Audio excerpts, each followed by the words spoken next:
Breaking news from Israel at this hour as fighting there escalates in some areas, but also new word today from several GOP 2024 presidential candidates on the campaign trail about this surprise Hamas attack. Joining me now, we have NBC's Jonathan Allen and Alec Hernandez. They're joining us from Des Moines, Iowa. Hey, guys, thanks for joining us. So, Alec, I'm going to start with you because you're there on the campaign trail. Let me play some of what Republicans are saying about the attacks. Here it is. In addition to the billions of dollars given to Hamas, top funder Iran, Joe Biden restored hundreds of millions of dollars to the very corrupt Palestinian entities. He gave them hundreds of millions of dollars. Many people didn't even know it. Wonder what deal he made.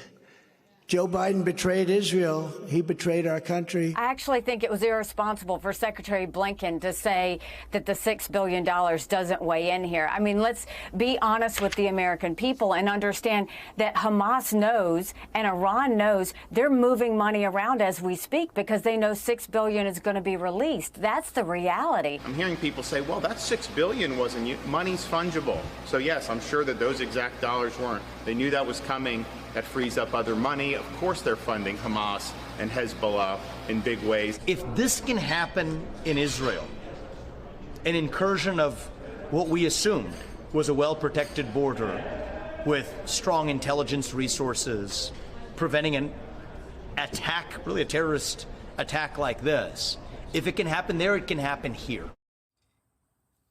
So what are you hearing today, and what's your sense of how the conflict's going to play into the race?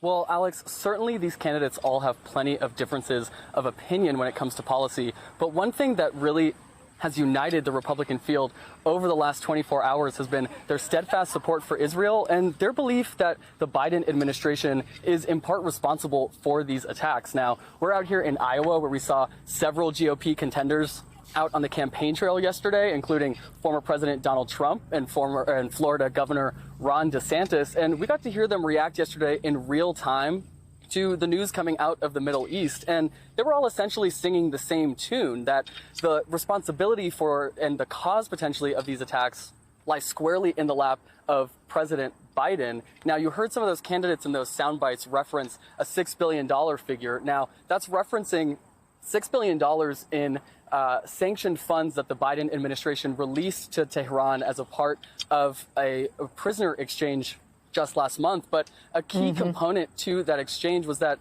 those funds were specifically earmarked for humanitarian purposes. But what a lot of these Republican candidates are arguing is that the Iranians always saw those funds as fungible, essentially that they would use them for whatever they wanted to. So in a sense, the Biden administration, in their eyes at least, was irresponsible in sending that money to Iran.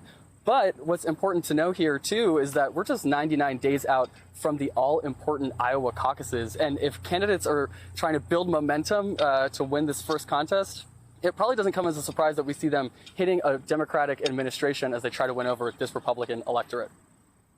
So here's a question for you, John. The fact that these Republican candidates are all saying, look, we stand united with Israel, there has not been any break in that front. But the timing of their criticism, criticizing the president of the United States at a time when being shoulder to shoulder, you've heard that phrase so many times, standing shoulder to shoulder in support of Israel, is that going to come back to harm them, these candidates that are criticizing the president at this time, a critical time? Well, I certainly don't think it's going to come back to harm them in terms of the politics of the Republican primary or even in the general election. The vast majority of Americans are with, sort of varying views on it, are supportive of Israel. So I don't think that's going to be problematic for them. But what you heard just in that clip, you had former President Trump saying that Joe Biden had betrayed Israel and implied not just that he was responsible, that, basically was asking about payoffs and things like that.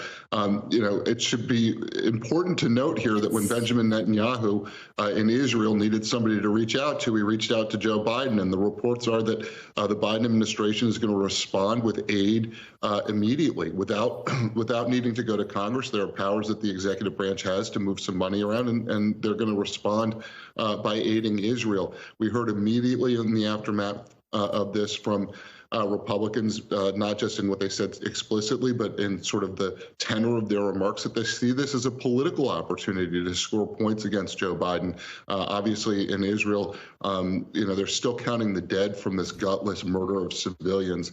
We've got a bunch of candidates out on the trail pointing fingers at Americans rather than obviously the perpetrators of these attacks, Hamas.